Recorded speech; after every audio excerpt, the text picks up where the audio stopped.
everybody! Welcome back to the channel. Yes, I am still alive, and due to recent circumstances this past month, I am actually surprised I am still alive, but anyways, I'm in a good mood. I've gotten all the shit out of the way. I've got a good agenda going on.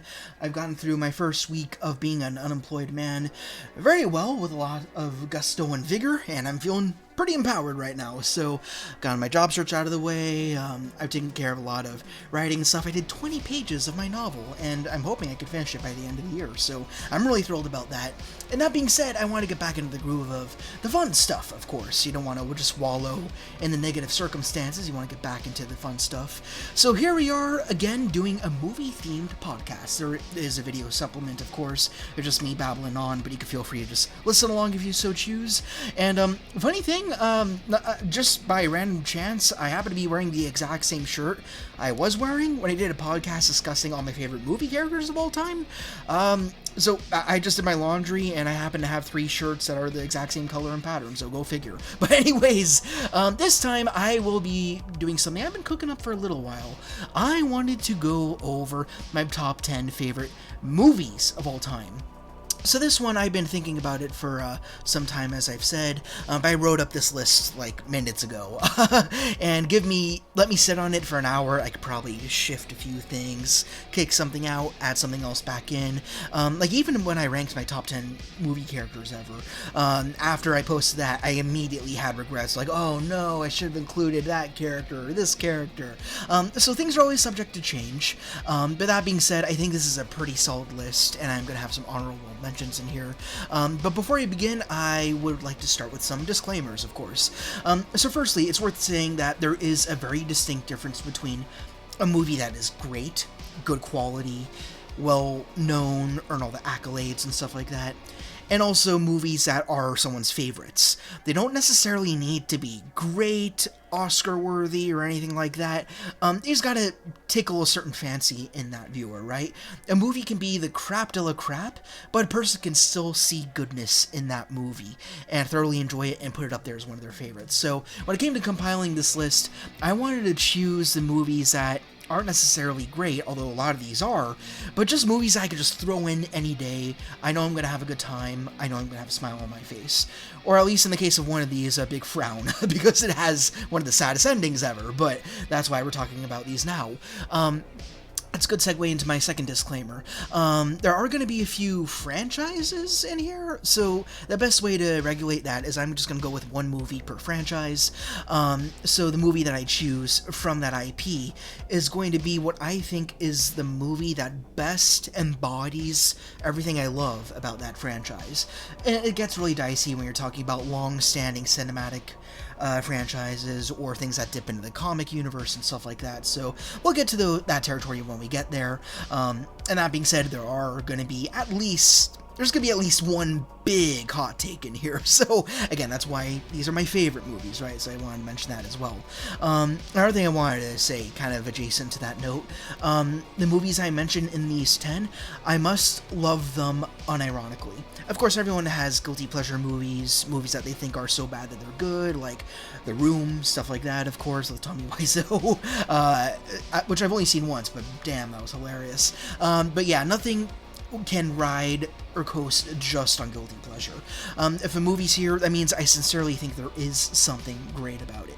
Even if you hate the movie personally, I think there is something to be seen and pulled out that is valuable to any viewer or enjoyer of cinema. And last thing I wanted to say here, spoilers for every single movie that I mention here, not just in the top 10, but also in the honorable mentions. If I bring up a movie title and you're like, oh, holy crap, I've been meaning to see that, you could just skip over my discussion on that and hop to the next entry. So you can see that in your own time. You can come back to my thoughts later, because I'm going to be going deep into a lot of plot beats for all these movies. I don't know if this podcast is going to be as long as the last one I did, or shorter. I really just don't know. It's just past 2 in the morning, and I've got literally no work schedule, so time be damned. I'm just going to keep going until I can't talk anymore, and I'll take little breaks in between each entry, which you don't have to worry about. I'll edit everything out into one nice little cohesive package for you. So that being said, let's go straight into honorable mentions, and This was a tricky one. A lot of these movies I do sincerely love, but I had to boot them out because maybe there was another movie within that genre I just had to appraise it a little more to put on the list, or maybe I just had to boil it down to genre. Like, maybe I like some of these movies almost as much as ones I have on the top 10, but because they're so similar in terms of tone when they were released, or the genre, ultimately one just had to prevail. So this is the best I could do. So one honorable mention, which is kind of a shocker to me, even when I was making this list, is Spider-Man 2002, the first Spider-Man movie with Tobey Maguire. One of the most formative movies for me personally.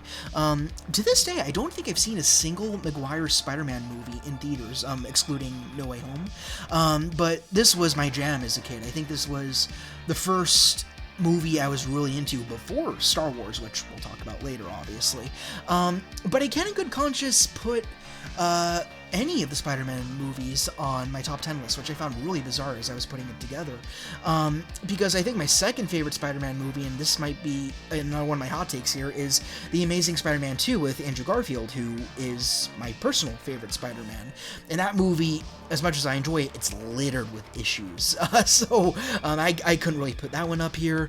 As for Spider-Man 2002, it's one of those movies where there's nothing wrong with it.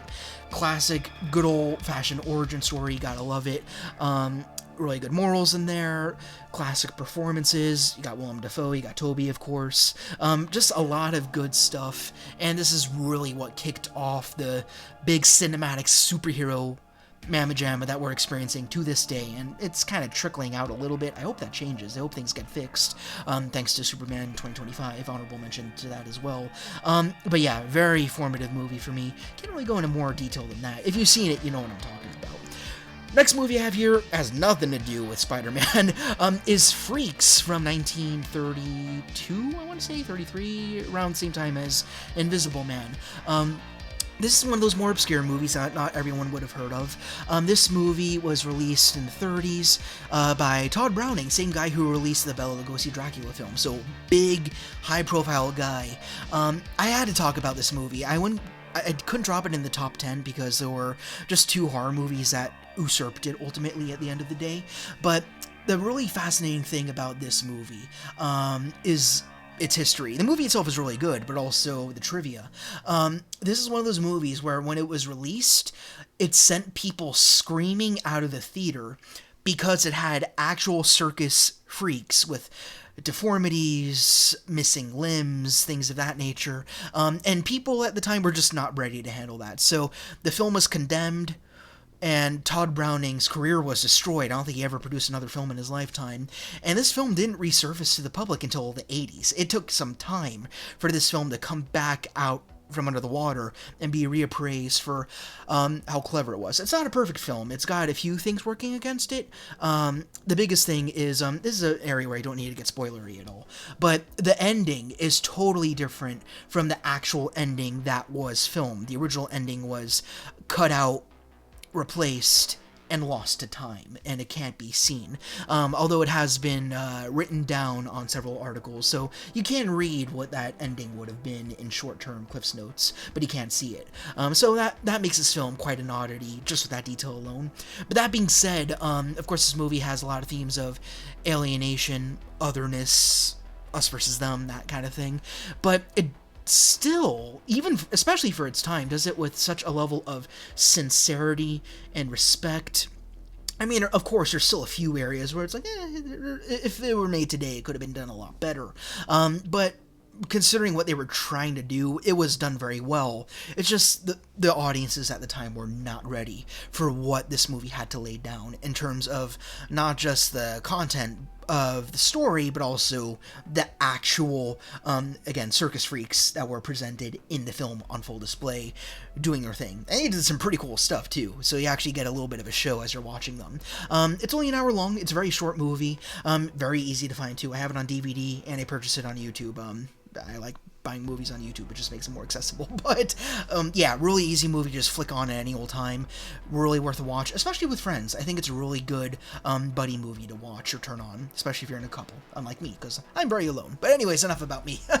Next movie in honorable mentions, we have Forrest Gump. This one goes way back for me. I really love this movie for the same classical reasons that anyone else enjoys it.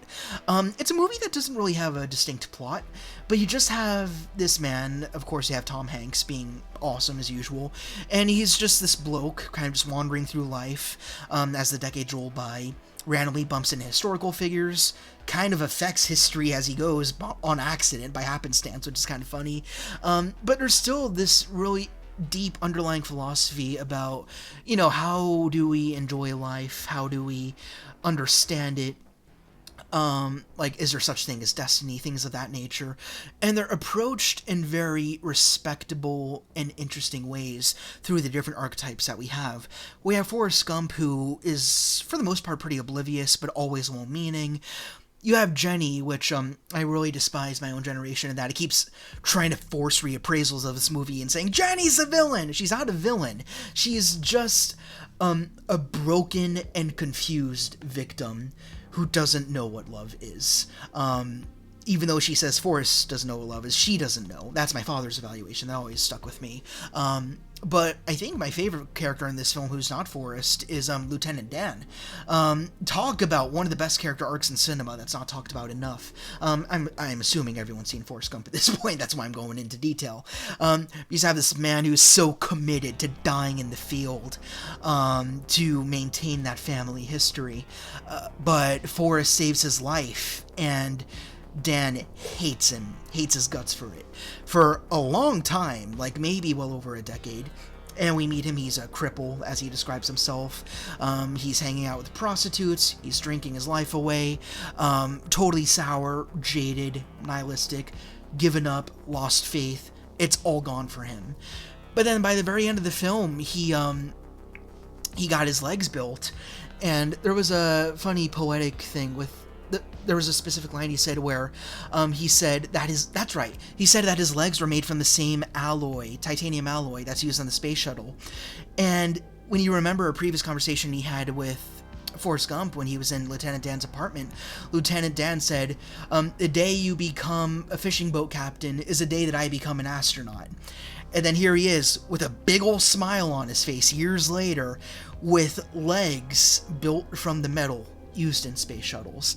And he's married, he's happy.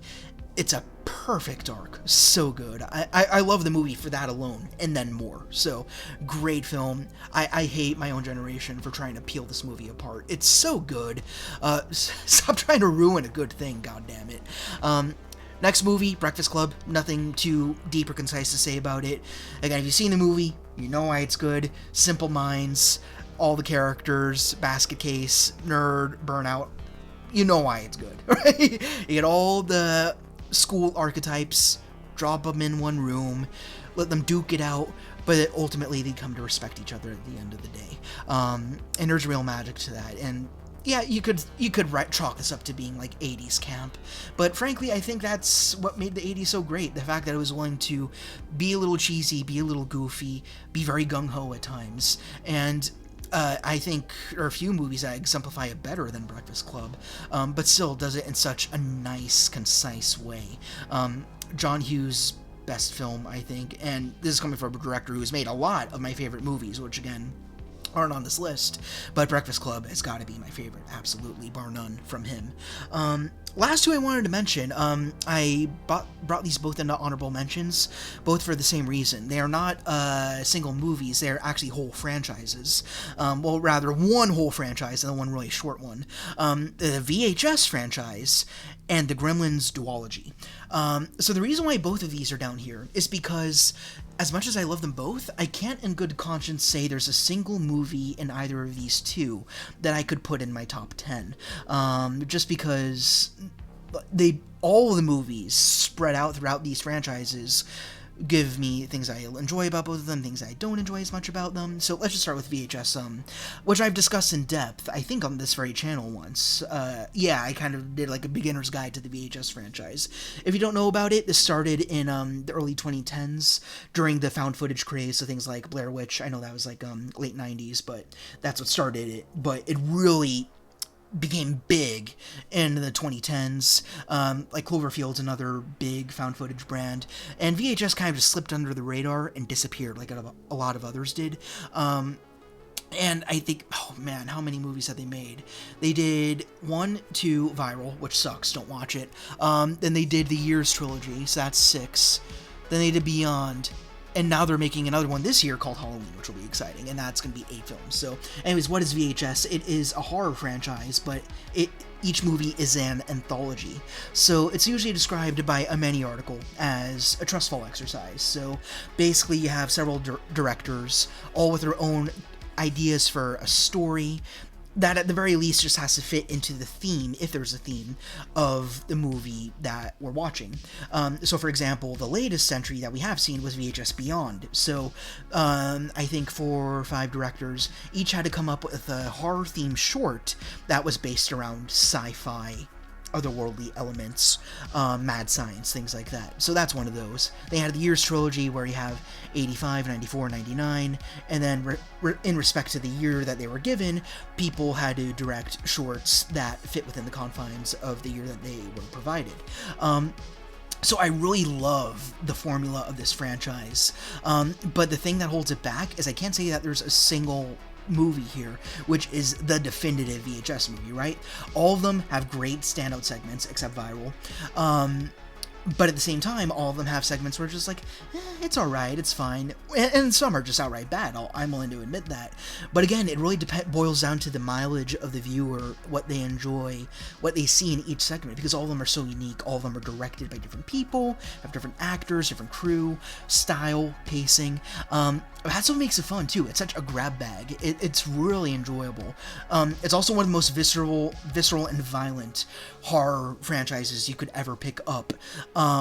So do keep that in mind. But if you want to learn more about it, I did do like a 30-minute video discussing this franchise, spoiler free, giving you a better idea of what it is, because it's such a unique entity, and it's still alive. It's been over a decade and counting, and they're still churning out more like every year, so that's really cool. Exclusive to Shudder now, but you can still find them elsewhere as well. As for the Gremlins duology, I know I'm taking forever, but that's why this is a podcast. I guess we're getting a gauge on how long this is going to be. We have Gremlins, and we have Gremlins 2, the new batch. This is a really fascinating one, because Gremlins, known for being very wholesome, also no one's too sure if it's a horror, if it's a comedy, if it's a little bit of both, if it's technically neither, if it's a family movie. It's a really bizarre oddity, but that's why I love it so much. I watched this movie religiously as a kid, and I mean it. Like, there was one summer where every single day I would watch this movie 2 or 3 times straight. Like, reverse, like, prison torture, I guess, just watching this movie on repeat, just because I couldn't get enough of it. And the reason why was because I saw the VHS tape, because I go that far back, in my mom's collection of VHS tapes, and I saw one that said Gremlins on it. You got that classic image of Gizmo in front of the movie poster, and then the silhouette of Stripe in the back. So I'm like, hey, Ma, can I watch this? And she's like, no, when you're older, give it some time. So for me, it was like that heralded movie that was so taboo that I'd have to grow up and earn my right to see. So when I finally got the chance to see it, I ate it up. I loved it. It was hilarious. It was scary. It was so many things. And then Gremlins 2, the new batch, man, this one really stole my heart. Maybe even in more ways than the first one did. I did a whole video on why I actually like Gremlins 2, the new batch more than the first movie, because Joe Dante, he directed both movies, but the difference is he had full control over Gremlins 2. As a result of that, it's loaded with satire, ridiculously humorous, horror is basically gone, except for maybe 1 or 2 scenes, but as a result of that, it's masterclass in calculated chaos. It's absolutely insane, but it's not dumbly put together either. It's really hard to explain. I won't go into spoilers here, but it's such a surreal experience. If you haven't seen it, you gotta watch it. I mean, watch the first one first, obviously. They are in a chronological order here, and they are canon with each other. But yeah, once you get to Gremlins 2, the new batch, you'll know exactly what I'm talking about. That's where this little jerk comes from up here. You got little Mogwai Mohawk. But anyways, that's it for my honorable mentions. There goes my English. So clean. 19 minutes in, and then it's gone. But let me take a little pause for some water, and we will start with our top 10. Alright, number 10. This is The Invisible Man from 1933, not to be confused with the remake that we got in the 2010s, somewhere in there, late 2010s. No, it was 2020, excuse me. But yeah, if you watched my 10 favorite movie characters of all time, I believe The Invisible Man was somewhere on that list. So you can expect that a lot of movies I mentioned there, though not all of them, might actually show up again on this list as well. So The Invisible Man is my favorite of the Universal Monster movies, which, in my opinion, I mean, it varies depending on who you ask. It pretty much spans from Lon Chaney Sr.'s Phantom of the Opera all the way up to and including the Creature from the Black Lagoon franchise. Those are like the original Universal Monsters movies. Not a lot of people count Phantom, I do personally. I just don't think Universal was a brand really, but it was still under the same company, as far as I know. But anyways, Invisible Man. This is a really interesting story. There's some here on this list that I'll go more into detail than others. Like some are just matter of fact. Like there's ones here that are obvious. Like, oh, everyone knows the plot of that, so I'll skim over it. Invisible Man is a little more niche, so I'll go into that a touch, not a whole ton. Basically, it's that age-old classical story of science gone wrong. You see that in so many comics now, but it's because of movies like this. You have a scientist named Jack Griffin who creates a formula to make himself invisible. It's all mad science, no magic or anything wackadoo like that, or not a techie suit like in the stupid remake, which I hate for reasons that we can talk about briefly later on, even though I've discussed it in the past. But yeah, basically what the side effect of this formula is it drives him absolutely insane. He causes actual collateral damage, and he winds up killing people in the process. So that's one thing that sets him apart from all the other Universal monsters. Not only is he crazy, mad, and dangerous, he actually owns up to that madness by causing dire consequences. Like, yeah, Bela Lugosi's Dracula, he kind of just floats around all charming and whatever. Creature from the Black Lagoon, I don't think he really hurt many people. He just was trying to protect his domain, even though he's portrayed as this big, scary guy. But the Invisible Man, like, he'll screw shit up. Like, he causes so much damage. So there is a big fun factor in this film. Of course, he's expertly portrayed by Claude Rains, who injects such mania into this performance that is unparalleled, in my opinion. He's absolutely wild. But the thing that makes this movie so much more interesting, I don't need to delve into the details here if you haven't seen it here, but about midway through, you actually learn why he chose to become invisible. He didn't do it just to do it. There's a sincere, good-hearted reason why he wanted to go invisible. I won't say like the ending of the movie, but I'll at least give his reason as to why he did this to himself. It wasn't because he wanted to become dangerous. It wasn't because he wanted to prove anything necessarily. Boil it down, the only reason why he wanted this formula to work was to become wealthy and famous, but not for his own sake, but for his wife, Flora. That is the crux of everything in this movie. You could argue that the Invisible Man himself is a victim throughout the story, and that's kind of a theme that we see in many of these original horror movies from this era of black and white silent era as well.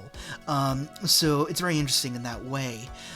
So it's really interesting to see almost like, not necessarily a character arc, but through his villainous path, you start to understand why he drove himself so crazy, but also why he's, at the same time, so passionately driven to make something happen at the cost of so many lives at the same time. But he has an understandable reason to be doing it. I mean, he's certainly deluded and driven totally insane, batshit bonkers, but you get it. And Claude Rains' range is so fascinating. He can go from that raving madman to this sincere, caring, good husband who just wants his wife to be well off. That's all that this movie is about. He just wants one person to be okay, and he doesn't matter how many people he's got to go through in order to make that happen. And that being said, there's a lot of really awesome visual effects that, even today, I still can't figure out as many times as I've seen that movie. I mean, of course, there's so many documentaries and articles I'm sure you could read that kind of peel it apart. Dead Meat did a really good video on this. If you haven't checked out their channel, for sure do that, especially if you love horror. But there are scenes where they key out part of Claude Rains' physique to achieve the invisible look. So it looks like he's missing his head, missing his hands, or whatever, or he's just missing a shirt, and it's just pants running around in one of the funniest scenes in all these movies. So effects-wise, it's also really cool and still holds up in a lot of spots. Effects are good when you can't figure out how they did it. I mean, that's the best way I could say it. But yeah, it's really just a gas, really great narrative, tightly written. If you like almost that stage play-y nature that some of the earlier movies had when they were still experiencing with the film formula, if I could call it that, it definitely fits into that category where you're kind of seeing every environment from one angle. So you see people just like kind of very linearly moving from one side of the stage to the other. A lot of people dislike that. I actually really like it. I think it's an interesting way for a movie to be filmed. I mean, of course it was circumstantial back then. There was only so many things that they knew how to do, but the way that they orchestrated it made it so captivating nonetheless, and it totally worked. Whether you're in a tavern, in a manor, in the snow, it works. It's a really great film to watch, and also pretty short. I think it runs just over an hour long, as many of the early Universal monster movies did. And that being said, that brings me to my reasoning why I hate the remake so much. If you love the original Invisible Man, I think you should vehemently despise the new Invisible Man by nature. As I explained here, Jack Griffin in this film, the 1933, he's doing everything he's doing because he cares so much for his wife. But the modern 2020 Invisible Man, I absolutely despise everything about it, because it is the direct antithesis to what made the original film so good. Instead, the Invisible Man is a misogynist. He's a stalker, he's a creeper, he's gross. And it absolutely craps on the legacy that the original film set up. Not to say that the new movie is bad, it's well done, it certainly has its own merits, and it's got some great moments, even I'm willing to admit that are very well directed, well drawn out and everything, but I can't in good conscience and say I enjoy it. I really just don't, because everything that was so good about the first one is ripped apart. Like I get it, if you just want to change some details to make more your own, as you should, by all means do that, but when you're like reverse engineering the whole plot, why is it under the Invisible Man brand at all? I mean, we already got Hollow Man, right? That's what, the idea of the bad to the bone Invisible Man comes from. That's nowhere on this list for obvious reasons, but yeah, I don't like the new Invisible Man at all, but the first one, very, very special place in my heart. I don't remember when I watched it. It was in recent years, last 5 years, but it very quickly hit home as one of my favorites. I think this was the Universal monster movie that introduced me to that genre, and then after that I tackled Dracula, Mummy, Wolfman, all of that, but this is my favorite of all of them, bar none, even above Frankenstein, Bride of Frankenstein. Great movie. If you haven't seen it, again, easy watch. Another one which I could say it's really fun to watch with company, watch with a friend, watch with a spouse. It's just very pleasant, and especially since it is older, so you're not going to have a whole lot of music, big, massive scale set pieces that we expect these days. So with these older movies, and there's several older ones here, it's nice to have somebody with you as you're watching to talk about the film with, to just add to the experience a little more, add some side dialogue. So I think that's a good idea, a good approach to these movies. But then again, if you already like black and white stuff as they are, as I do, you can go into the Solo. It's a great movie, so definitely keep that in mind. Invisible Man, 1933, at our 10th spot. Here we are at number 9. I don't know why I'm feeling the need to hold up my fingers every time I do that. It doesn't matter. We have the most recent movie in this entire list. This is Tick, Tick, Boom from 2021. So this one, I've known it long enough to not attribute recency bias to this. I haven't had a point in my life where I could say, this is a good movie, I love it, I could rewatch it any day. I'll probably rewatch it tomorrow. I can't do it tonight, it's way too goddamn late. I shouldn't even be recording this right now, but it's so good. So my grandfather sat me and my dad down to watch this movie, and it was a Netflix original movie, which for me is kind of an immediate turnoff. I don't think there's many Netflix original anything that I enjoy. So for me, I was a little skeptical, but the thing that did bring me on board is the fact that this movie is based on a one-man show developed by Jonathan Larson, who would later go on to develop Rent, one of the biggest musicals ever. And unfortunately, for those who aren't too familiar with Broadway, even I'm not super familiar with Broadway, but I know this much, Rent was his baby. This was his claim to fame. He had to get this thing done right. He wanted people to love it. He wanted it to say something important. The day that the first test screening was meant to be done, hours before the performance happened, maybe even minutes, Jonathan Larson dropped dead. Despite that, the actors who knew him personally, the whole crew, everyone, they proceeded and did the show. It blew up, and it became huge. It's considered to be one of the greatest musicals in the modern era. And Jonathan Larson did not live to see his success, and he was very young, 30 years old, around there, young guy.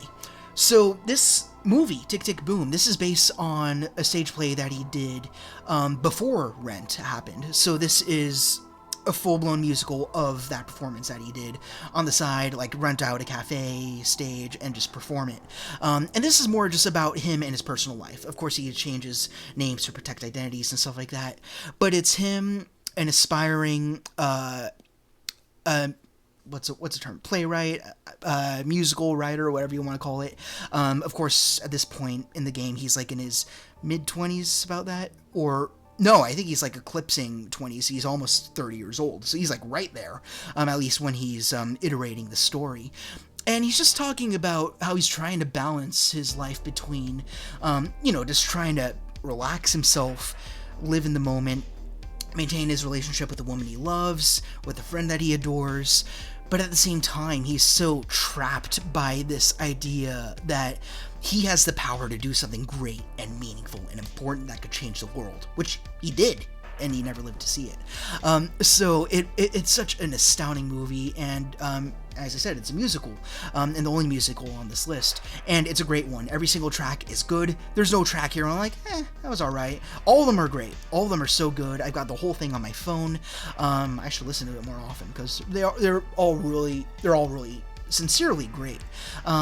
And this is one of those movies where I kind of mentioned this sort of parable before, but I think we can all name a certain show, a certain movie that comes into our lives when we need it most, when we're going through a really difficult trial.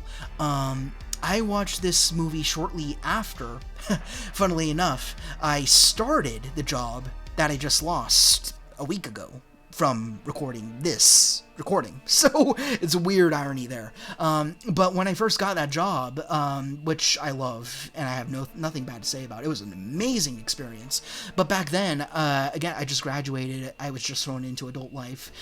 I was scared, worried, confused, also wrapped up in this idea of legacy, wanting to do something important and meaningful with my philosophy degree, with my artwork and the writing that we talk about on this channel all the time.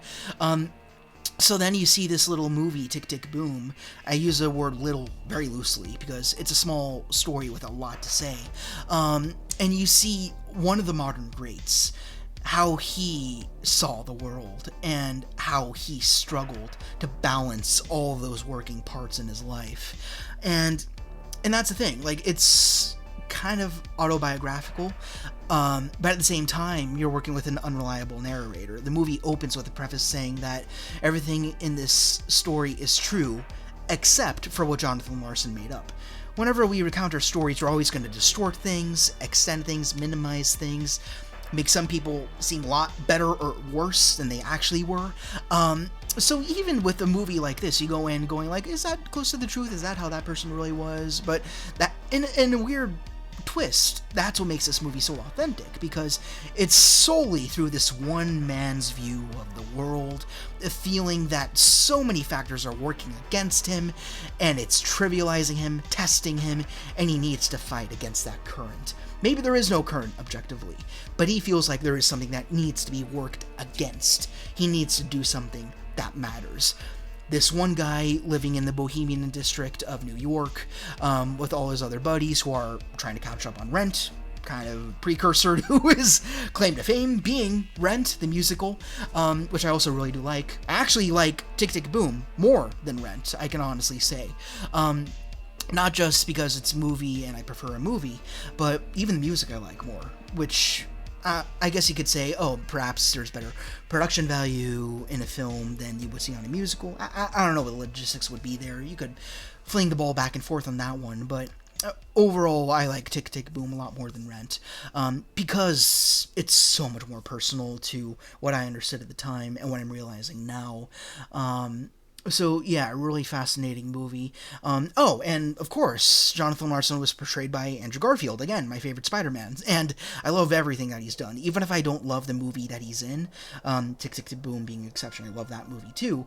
Andrew Garfield, always good. Always good. So anytime he's in something, I'm going to want to watch it. So really great movie. Obviously, it's on Netflix. You can find it in other places too, though.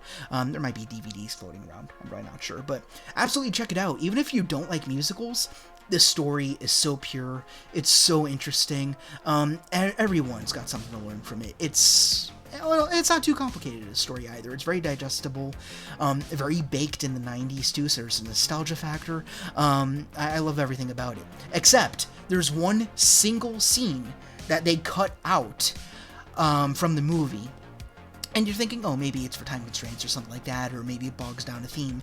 Not only is it like just 3-4 minutes long, but it's also a full-on musical number, a full song, which further elaborates on Jonathan Larson's relationship with his lover at the time. If they would have kept that one scene in, I might actually inch this movie higher on the list. Honestly, it's that one element. But other than that, borderline perfect movie. I love this a lot. Not recency bias. Absolutely check it out. Number, there's eight fingers, I guess we're doing that thing from now on. RoboCop, 1987. I love the 80s. It's my favorite decade for movies, music, pop culture, just everything in general. I think that's the decade where you had the perfect balance between human connection and technology. I think that was a sweet spot for humanity.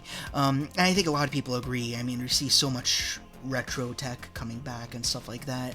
You see so many people diving back into the 80s to see the music, see the movies and all that.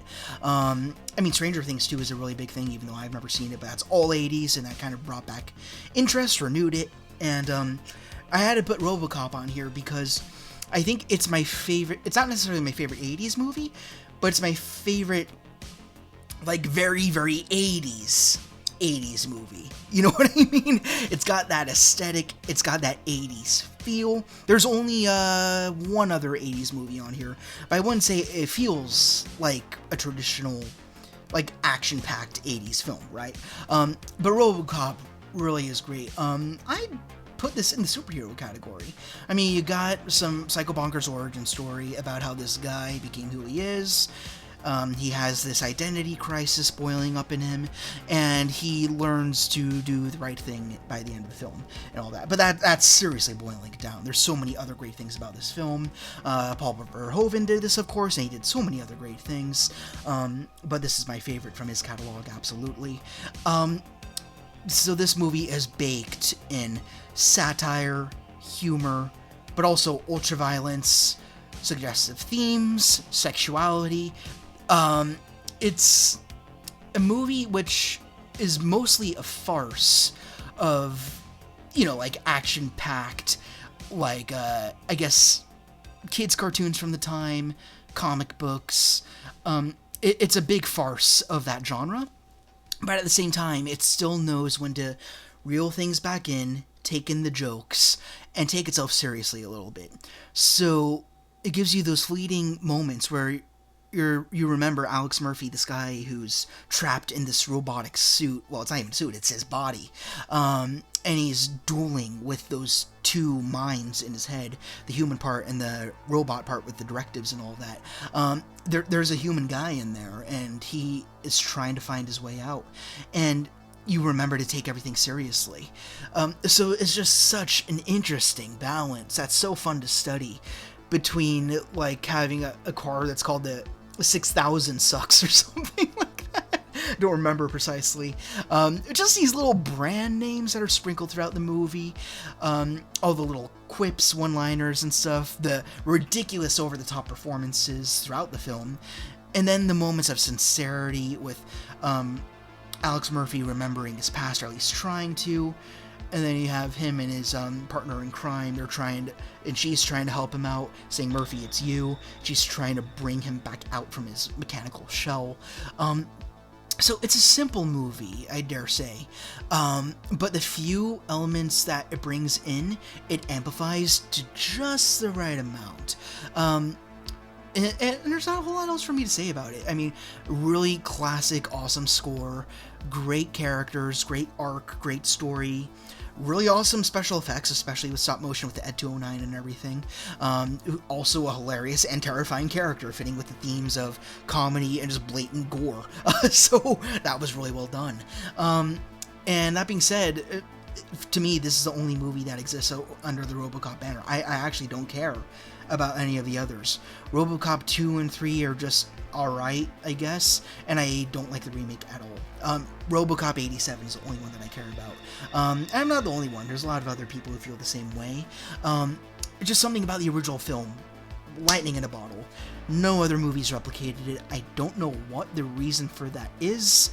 I know that the original actor, he didn't return for 3, but that's kind of superficial. I mean, a big reason, sure, but it's just something about the tone and stuff, and I think Paul Verhoeven left at some point. I'm not sure if he did either of the sequels at all, but there was a magic, which is a weird word to use concerning the themes that we discussed here.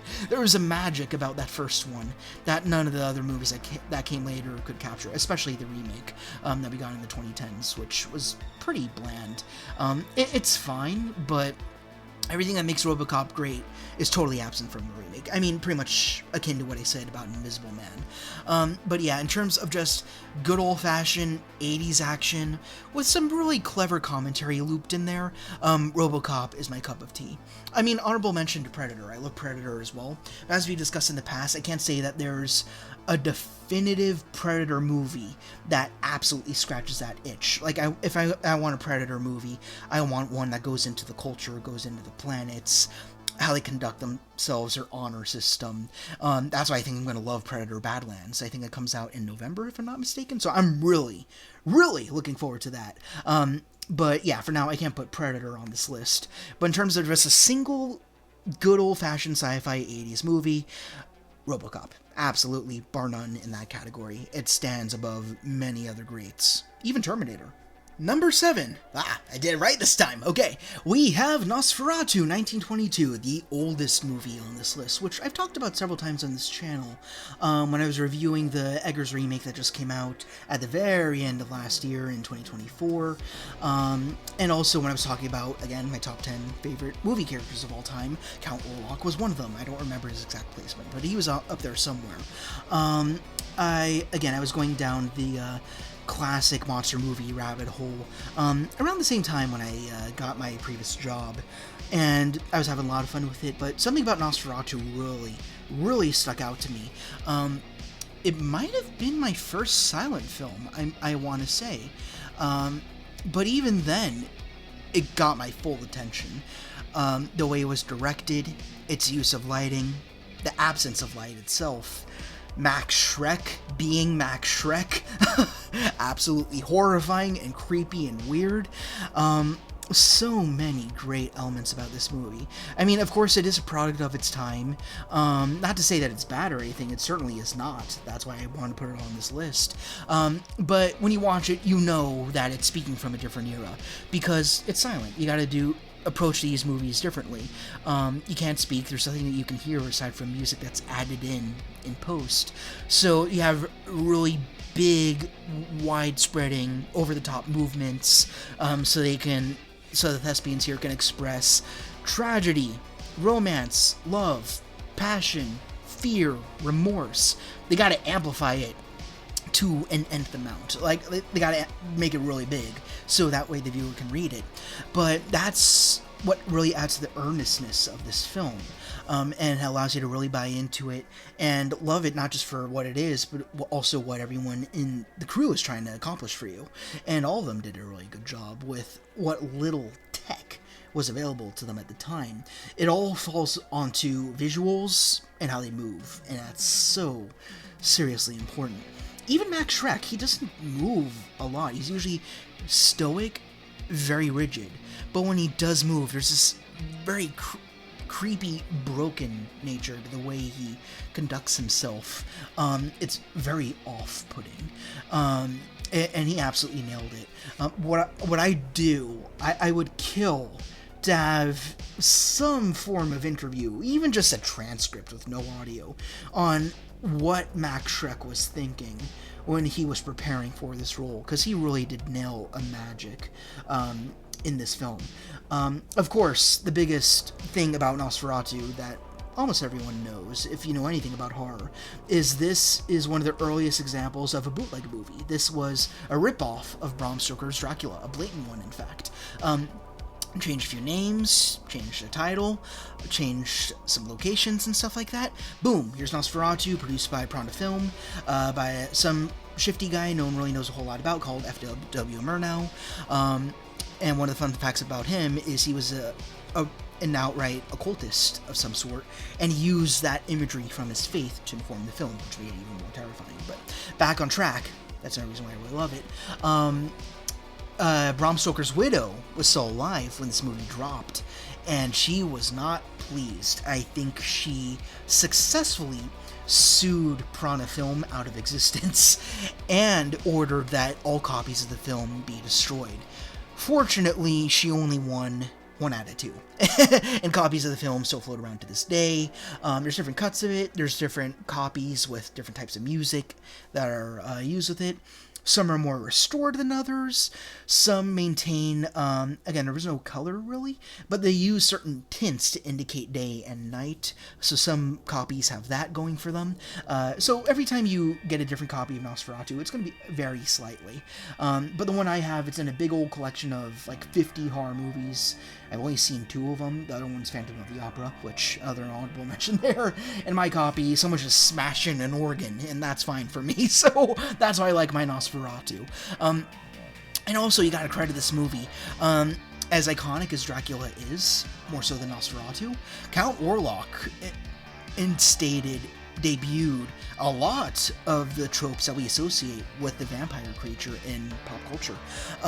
For example, when at the very end, everyone knows this image of Orlok dying in the sunlight, that was a film invention for Nosferatu, not in Bram Stoker's book at all. The sun weakened vampires. It didn't outright kill them. It didn't reduce them to ash.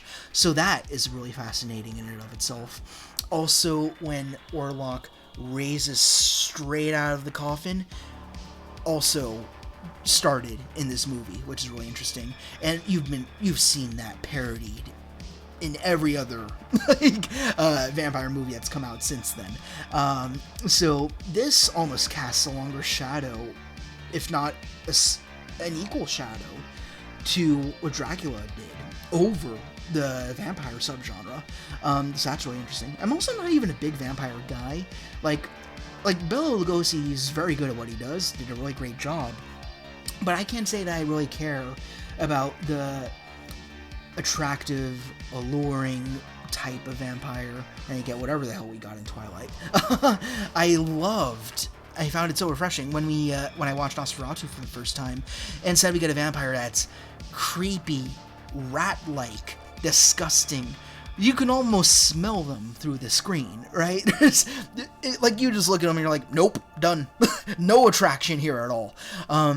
So that's what really lends to the creep factor. But I think one of the best things that this film accomplishes, especially in lieu of all the tech that they don't have that we expect in films today, is through direction and hardcore visuals alone.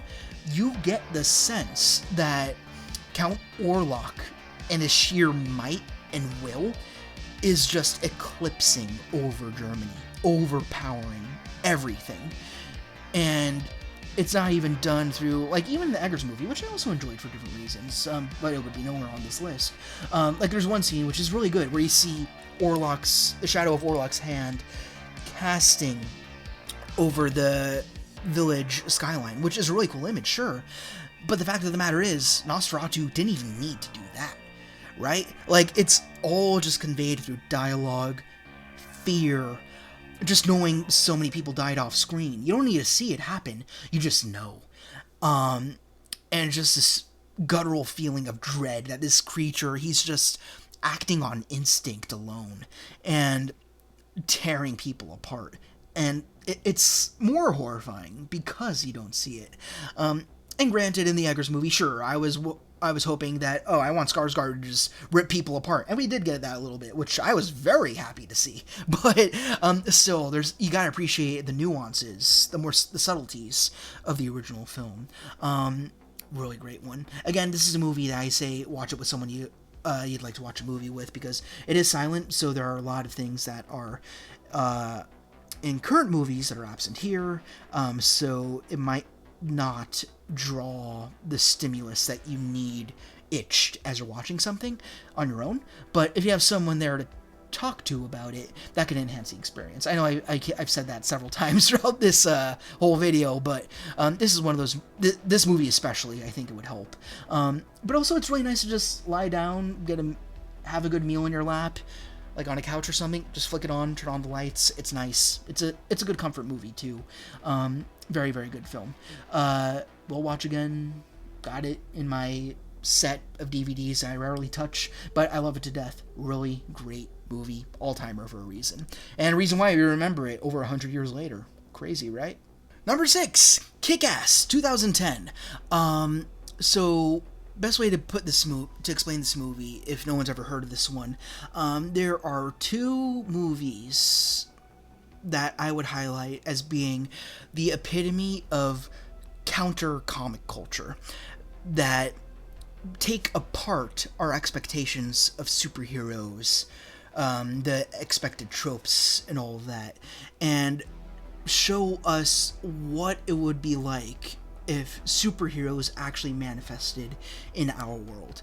Those two movies are Watchmen, which is another really good one that I do very much enjoy, that I wouldn't quite put it on this list. And then there's Kick-Ass, which is sorely underrated, sorely understated, and unknown, and I think it's a serious crime that this movie is talked about as little as it is. It's such a great movie. This story revolves around just an average high school kid, Dave Lazuski, and he knows about all the comics that we do. He knows Batman, Superman, Spider-Man, Wonder Woman. He knows about all of those. He reads the comics every day. His life runs on that. That's his juices. That's what gets him through his mundane, boring, loser, nerdy life that we've all gone through, right? So then one day he's like, how come no one's ever tried to be a superhero? So he goes through the whole thing, right? He gets himself a wetsuit. He gets himself some batons. He's like, I'm Kick-Ass. I'm going to go out there. I'm going to fight crime and stuff like that. And per his name, first day out, goes out, gets his ass kicked, winds up in a hospital. So this movie is, it has many different messages to it, but it's effectively trying to show you how stupid of an idea it would be to try being that type of hero in the real world. Granted, your spirit's valid, you have good intentions, but if you actually went out there to do that, you'd be destroyed really quick. The world would eat you up. But then on the other side of the coin, you have Dave Lazuski getting his butt or his ass handed to him every waking day, not just from his superhero life, but from his real life too. But then you have this side story that eventually intertwines with his, where you have Hit Girl and Big Daddy. When I did my top 10 movie characters of all time list, Kick-Ass was not on that list. Hit Girl was on that list. She's my favorite character in this movie, played by Chloe Moretz, one of my favorite actresses of all time. I hope she does more stuff. I don't know where she's been, but she is the daughter of Big Daddy. And these are as close to superheroes as you can get in this world, but even then, they are highly questionable, very dangerous. They do not have a no-kill policy, to put it lightly. Running around with guns, knives, blades, staffs, slaughtering everyone. And then Dave Lazuski sees this, and he's like, oh, wow, they got it all. I'm nothing. Holy shit. I can't get involved in this. So he gets a serious reality check with that. And the plot, it's a little hard to explain in words. You do need to see it because the pacing is so well managed. But basically, he gets entangled with Hit Girl and Big Daddy. He falls into their fold, but at the same time, he gets tied into their greater narrative, which is to take down a mob boss called Frank D'Amico, who basically jeopardized their lives, and now they're out for revenge. They're not even heroes, really. They're just trying to get revenge, or anti-heroes, if anything. So tragedy strikes. Things do not go the way that anyone planned. There's a lot of improvisation involved. Serious trust issues take hold, and it takes so many interesting twists and turns. But at the end of the day, it's just a great story. I don't think this is one of those movies I need to spoil to explain why it's so good. It's one of those ones you gotta see to understand why it's so great. But it really is just a fascinating take on the comic book genre, on superheroes, supervillains. There's not really a supervillain in this story. As the worst that it gets is just a dude with a gun. Dude with one pistol and some goons. That's it. Henchmen. That's all. You don't have a guy with a cape twirling a mustache. That's not what this movie is about at all. You just have people trying to be heroes, trying to make an impact, doing the best that they can, either to no avail or winning through luck alone. But are they better for it? Do they actually make the world better for it? Or were they just kidding themselves the whole time? So it's just got so many interesting themes baked into its DNA. And this movie is based on a real comic series called Kick-Ass. And I think I watched a commentary from the people who wrote the comic. I think it was two guys, and even they said that Kick-Ass, the movie, is the way to experience a story, not the comics. The movie is superior over the source material, which I think is really interesting. So yeah, you can just dive right into this movie. You don't need any context, just have basic knowledge about who is Spider-Man, who is Batman. You know that. So you can hop into this movie at any time. Obviously, you gotta be a little older. It's quite violent. I watched this arguably when I was way too young to understand it. It was a highly censored and clean TV version of it, which made it really hilarious for all the wrong reasons, I'll put it lightly. But then eventually my mom got me the DVD so I could watch it in its full uncut rawness, and then I was really able to appreciate it for what it was. Such an excellent film. Absolutely lands on its feet. Skip the sequel, though. That being said, that's all I gotta say. Great movie. Absolutely check it out. Alright, you people want a hot take? I'll give you a hot take. Number 5. Batman and Robin, 1997. So, this is like a...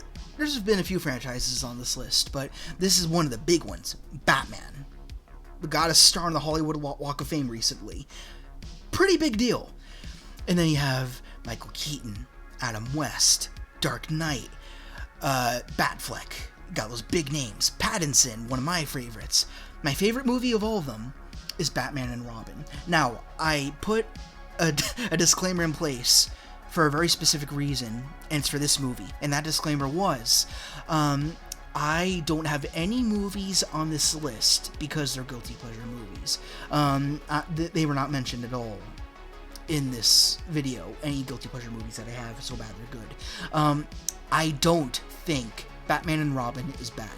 I just think it is a seriously acquired taste. It's very cartoony, very wacky, very silly. This was done by Joel Schumacher. He did 2 Batman movies, which are not everyone's favorite, and I understand that. That's fair. If you hate this movie vehemently, you're allowed to do that. But at the same time, I'm allowed to enjoy this movie too, for reasons that I have, which are also valid as to why you despise it. So the reason why I love Batman and Robin, amongst many, is because even though it has a neon flooded goofy exterior, there is a very complex and intrinsic story buried beneath it, which I've rambled on about so many times throughout so many videos, but I'll try and keep it short here. Really, the key to this movie's heart is Mr. Freeze, one of the most reviled interpretations of a comic book character ever. Arnold Schwarzenegger is Mr. Freeze. I have a bootleg 1/6 scale figure of him on my shelf over there that you can't see. He's one of my favorite characters in movies. He's known for dropping a lot of ice puns. He's known for running around with ecstatic glee with a giant freeze ray, a freeze cannon from his vehicle and all that. Wacky, weird dude.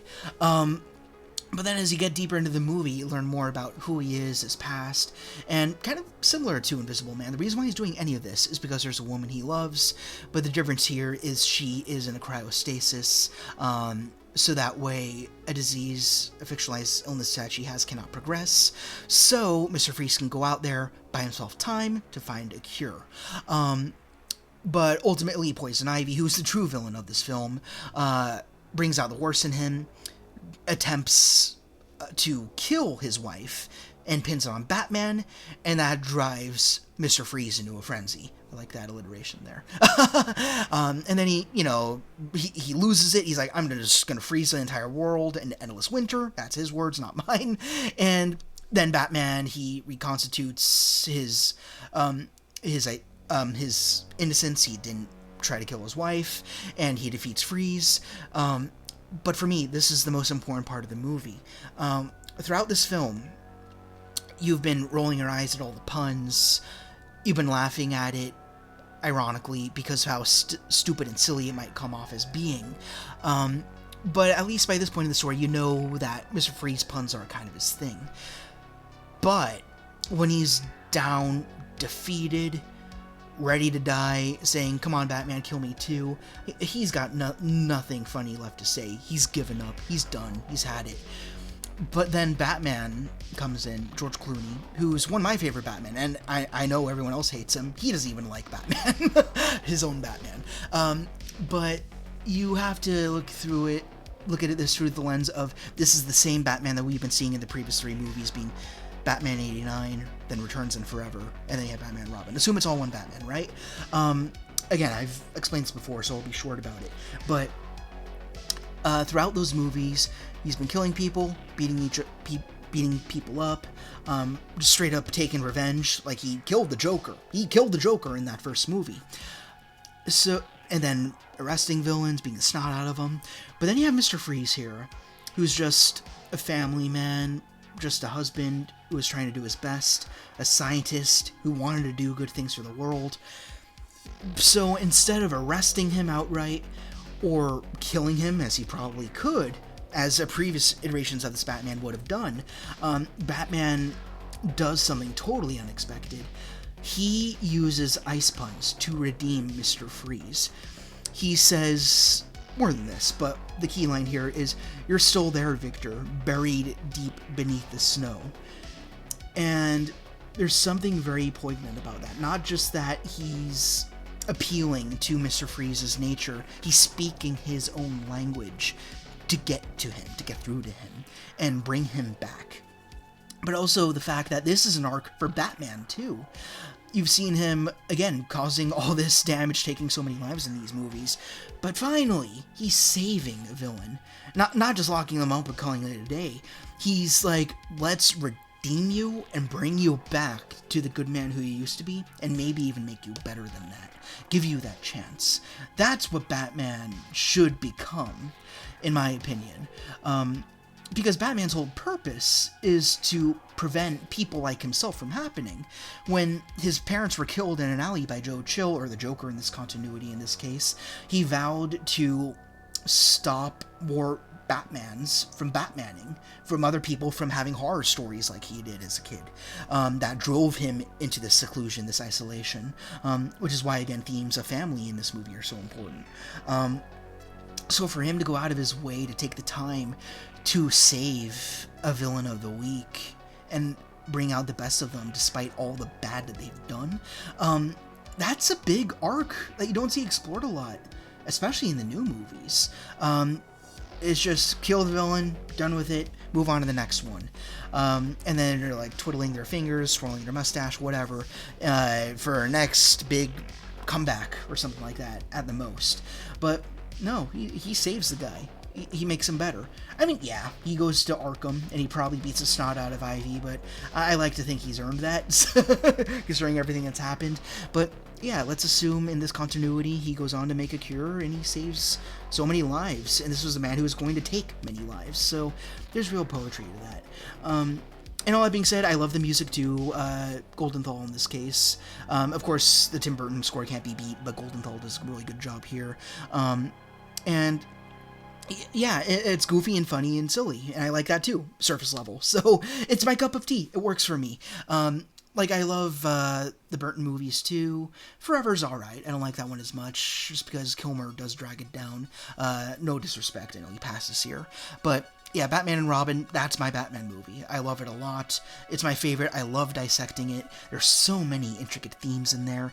Even its imperfections kind of give it some charm. So, like, not just like, oh, it's silly and goofy and there's puns, but there are actual visible continuity errors, which are fun to jab at once in a while. But, again, that's leaning into the guilty pleasure stuff. Again, I sincerely think there's a good story in this movie, and if you can get past the aesthetics of it, which I personally enjoy and think are hilarious in a good way, then it is a wild time. So yeah, I think it's a great movie. I know a lot of people don't agree with me on that, and I get it, but give it another try. Look for the themes.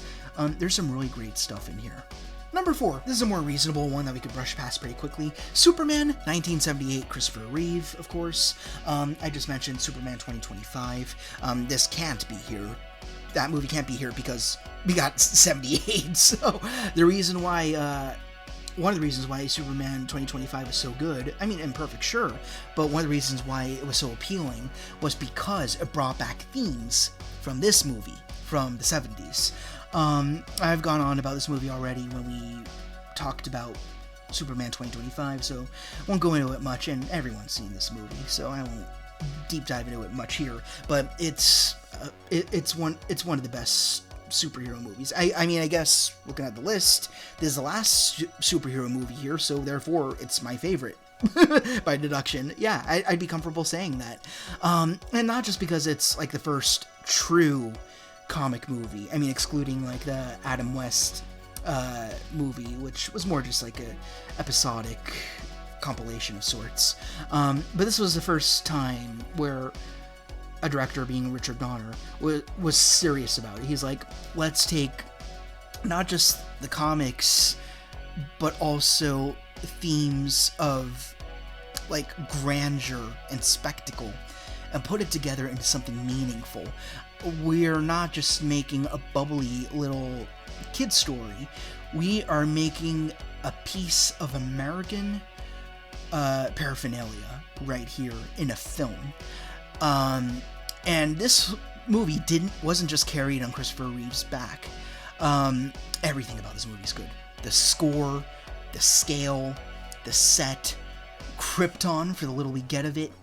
Margot Kidder's amazing. Gene Hackman, who also passes here. And then also Zod. Terrence Stamp just passed recently, in recent weeks. Really sad year. And great year for Superman. We lost 2 actors, but also got a new movie. Odd. But, yeah, this movie is almost perfect. I mean, really the one point of contention is when Superman turns back time share style and to bring back Lois. For me, it's never been a turnoff, but yeah, it's awkward. I get it. Because like if you had all that power all the time, why didn't you do that before to save other people? And then you could. And time travel in and of itself is one of my least favorite things in film. It's rarely done right. It rarely makes sense. except for like maybe Terminator and Back to the Future, but even then it's stretching it, right? So here it's one of the weaker examples. But for me, I don't mind it as much because it's like the first true superhero movie I ever got. So it's okay to suspend disbelief a little bit, and just enjoy it for what it is. This is the most powerful being in his world, and he can do this stuff, and it's cool to see happen. I mean, don't concern yourself too much with the logistics of it. It's just cool to see. It's just cool for the spectacle. That's fine. It's not a big deal. We don't have to get too technical with it, right? Boil it down, it's really just all about the spirit, the hope. I mean, it's part of Superman's DNA, the way that it exemplified it so strongly through its themes. Just a man who is hope incarnate, nothing else. And that's really refreshing to see in Superman 2025 to bring that back. Of course, the Snyderverse has credibility. It did some really great stuff with deconstructing the superhero myth and all of that, but at the same time, it lost such a critical component of what makes Superman Superman. So that's a reason why it wasn't for everyone. If you love those movies, cool, and I enjoy them too in certain extents and doses, but they're not quite my jam. But going back to 78 here, this is the best Superman actor, period. I can't put anyone higher than Christopher Reeve. And a lot of people have been saying this lately. It boils down to the distinction between a Superman and Clark Kent. When Lois is like getting ready in a room inside, and then he takes off the glasses, says, "Lois, there's something I need to tell you," and she saunters back in, he throws back the glasses, he's like, "Oh, well, I was just thinking, maybe we should, and he's a bumbling idiot again. Perfect night and day distinction. So good. Man, everything about this movie is just great. And again, the time travel stuff doesn't bother me much. It's a weird kind of quirky oddity of the movie, more so than it is something that damages the experience, you know what I mean? So I can let that slide by. Everything else, fun, love it. Historical. That's how this movie feels. It feels like it's a part of history, the way that it's conducted. This whole movie is an orchestra, not just because we got John Williams in there, but everything is just sweeping, vast, and big. And at the same time, such a simple and basic story. And it's so easy to fall in love with. And sometimes, it's rare to find movies that are able to just do that, allow themselves to be so simple and grounded. And because of that, ironically, that's what makes this movie seem so much larger than life. What makes not just Superman, but Christopher Reeve larger than life. And he continued to be. I mean, even after his accident, kept being the best man he possibly could be. So even in retrospect, this movie just gets better and better. Taking the bronze, this might be a surprise. At number 3, we have Star Wars, later known as Star Wars A New Hope, later known as Star Wars Episode 4 A New Hope from 1977. This is the most impactful franchise on me ever. For sure, bar none. No movie franchise has influenced me more than Star Wars has. And the first movie is my favorite, but at the same time, I lament the fact that George Lucas and Disney have to keep going back and tweaking the movie just a little bit, changing the effects, adding effects, removing stuff, doing stuff with the aliens, adding weird rock songs that we don't want, and stuff like that, to the point where it's kind of just been this weird game of telephone, and you don't know what version of the movie is canon anymore, so it gets really annoying because of that. And this movie, more than the other two in the trilogy, is the biggest victim of those edits. So as a result of that, I don't think I've seen the definitive original Star Wars film. Like, unfortunately, I don't know where it is. We have a copy of Star Wars 77 that's billed as being the original theatrical cut.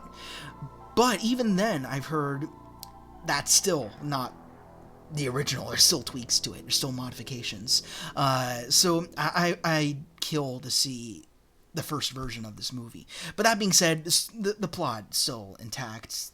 That's not changed in any version of the film that's been released. So that's good. I mean, except for the Greedo shit, but we've all talked about that. But yeah, this movie's just special to me. I mean, a lot of people say Empire Strikes Back is their favorite Star Wars movie ever. And then a recent contender has been Revenge of the Sith for people my generation who love the prequels. I enjoy them enough, though they are very flawed. But for me, my home is with the original trilogy. That's where I started. I was raised right. Thanks, Dad. So, yeah, 1977, the reason why I enjoy New Hope more than Empire is because, similar to Superman, because of its simplicity. It's not trying to be too complicated. I mean, yeah, it does. One of the things that alienates a lot of people going into this movie is the fact that it introduces so many new words and concepts like galaxy, the Force, lightsaber, Jedi.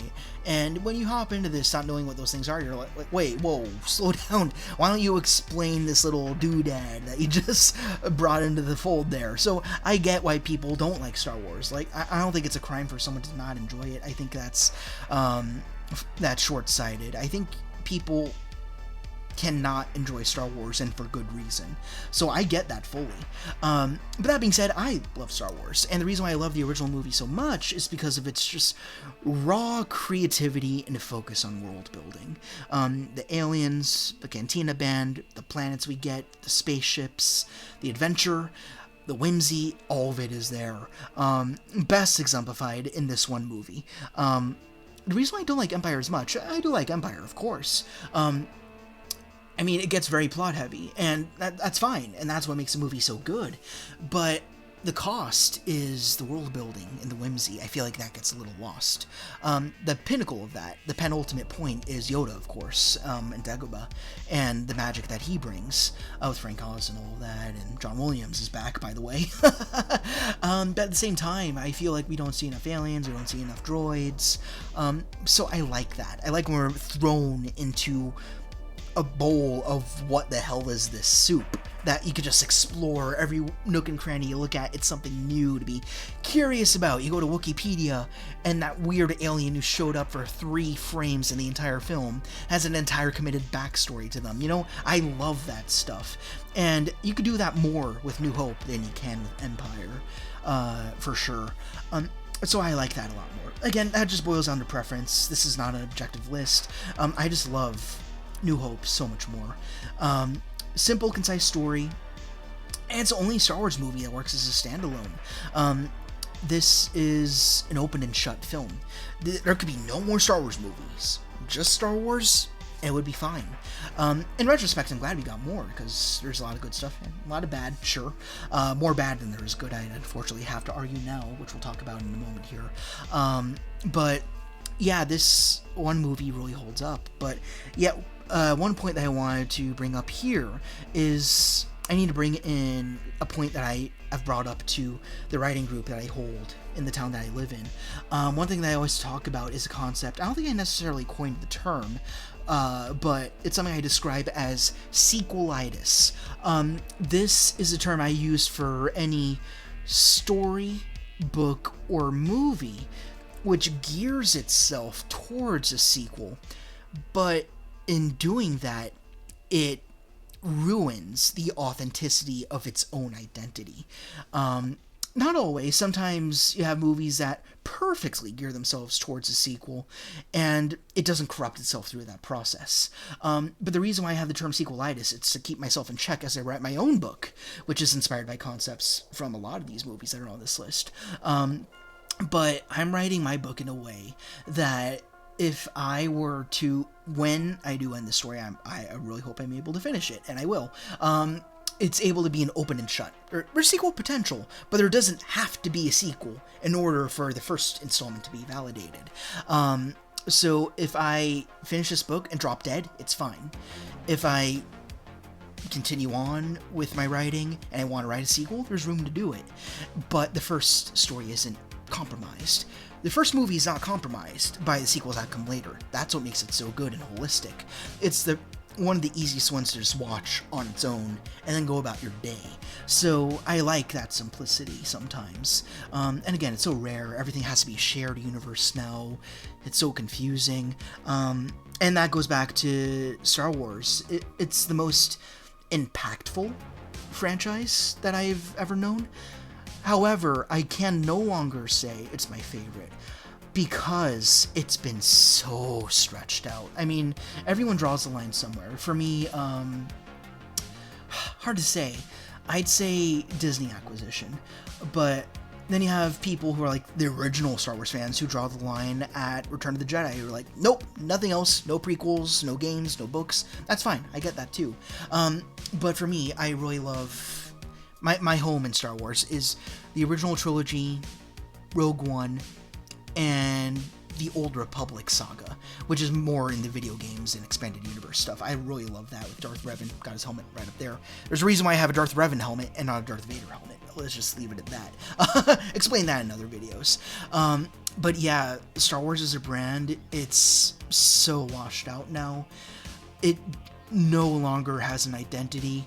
It's disturbed. It's a weird and bizarre creature I just don't recognize anymore. It's been corrupted by money, politics, and social dynamics, and I can't call it a friend anymore.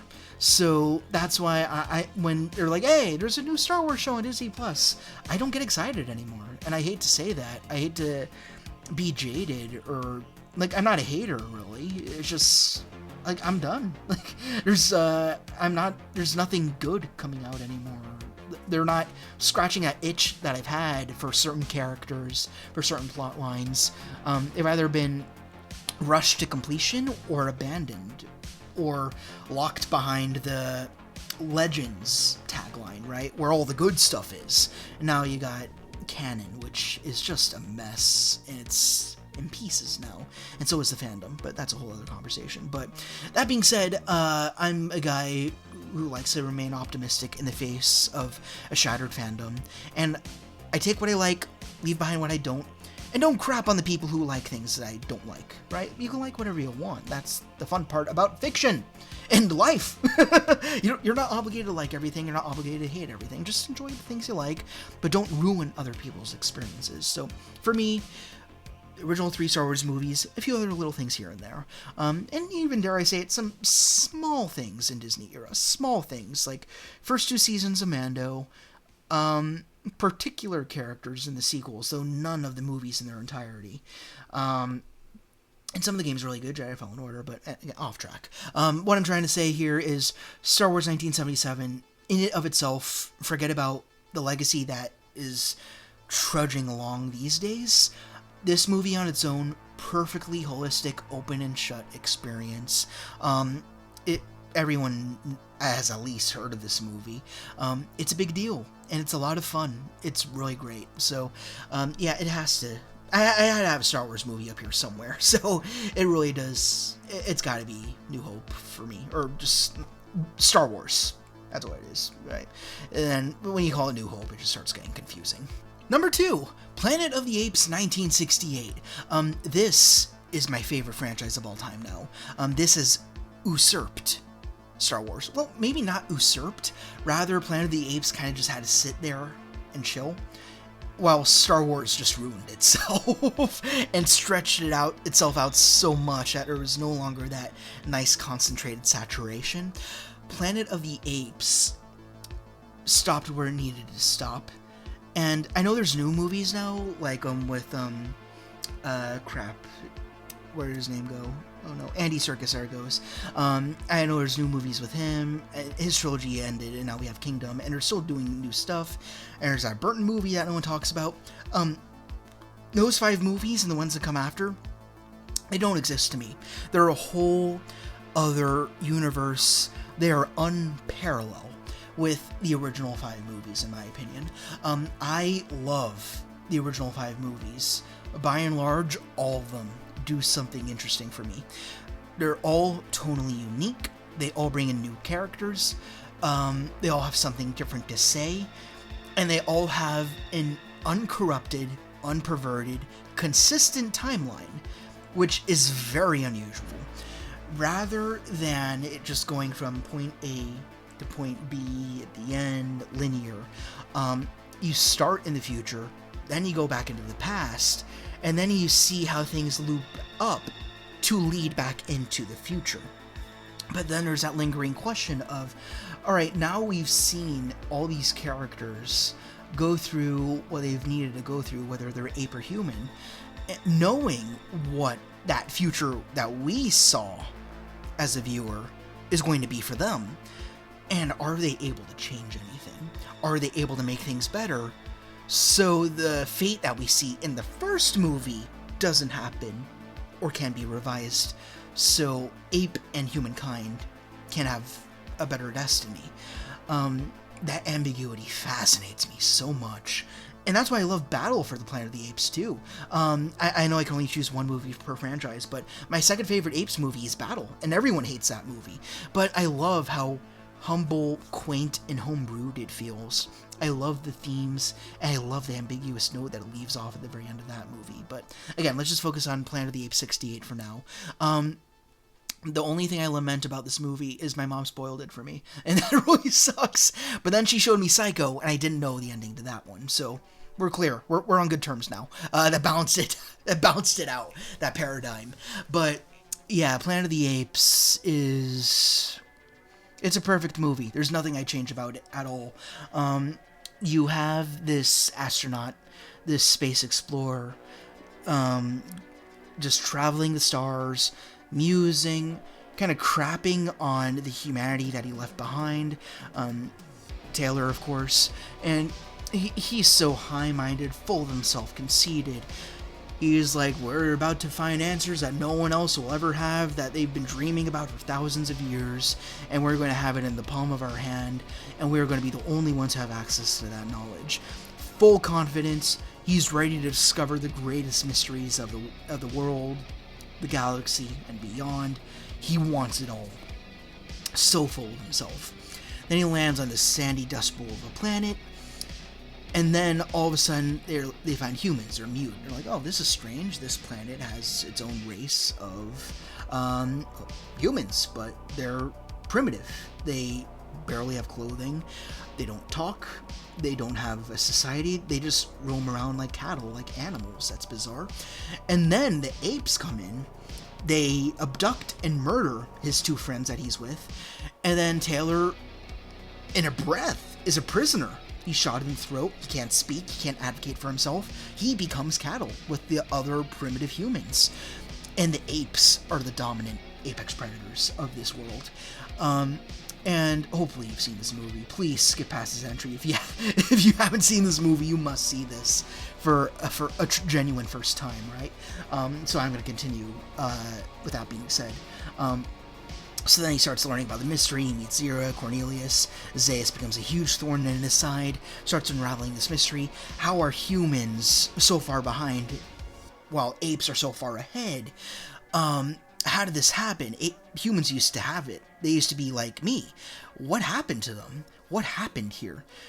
And then you realize Zaius had this maniacal scheme. Not even maniacal, it's just something he felt like he had to do. There's nothing mean-spirited about him at all. He just feels this practical need to withhold information. For me, Zaius is not a villain.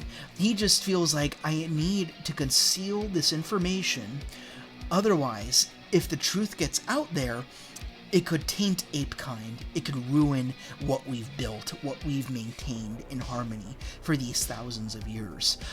So he's forced to spill the beans to Taylor. Not even, like, Taylor, like, gets that archaeological site in the Forbidden Zone with Zira Cornelius and the nephew, whose name I always forget, but everyone forgets he exists anyway, so it's alright.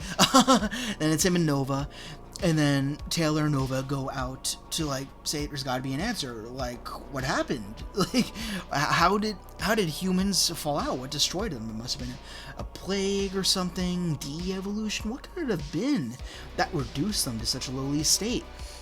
And then you get one of the greatest twists in storytelling. Forget movies, forget myth, forget religion, forget any of that. One of the greatest twists in stories, period.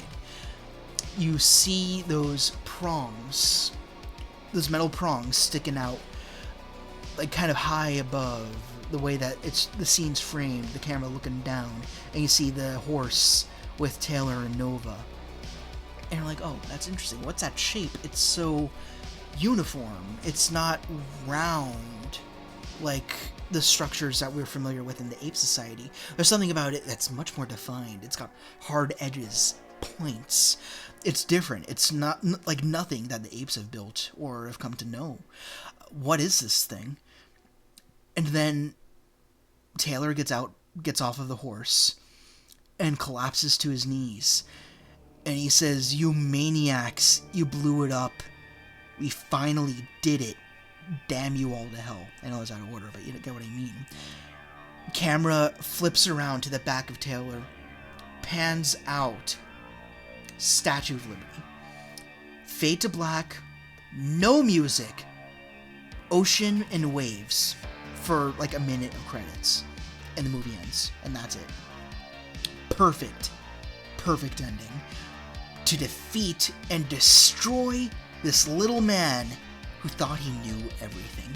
Who started this movie so conceited, so full of himself, so arrogant, and then he realizes he's absolutely nothing. And worse, humanity destroyed itself. And that's why Zaius created this whole delusion for his people, for the apes, to protect them from learning about the human story and wiping themselves out in the aftermath in the same way. Withholding information to keep his folks ignorant so that way they wouldn't repeat history. Because human history is bad and we can't be like the humans. And then the movies that come later in the franchise, of course, they counter this, Battle especially, where we learn that, hey, apes can be flawed too. They can also make mistakes. They can also succumb to vengeance and rage. In fact, the best of the apes being Caesar, Roddy McDowell.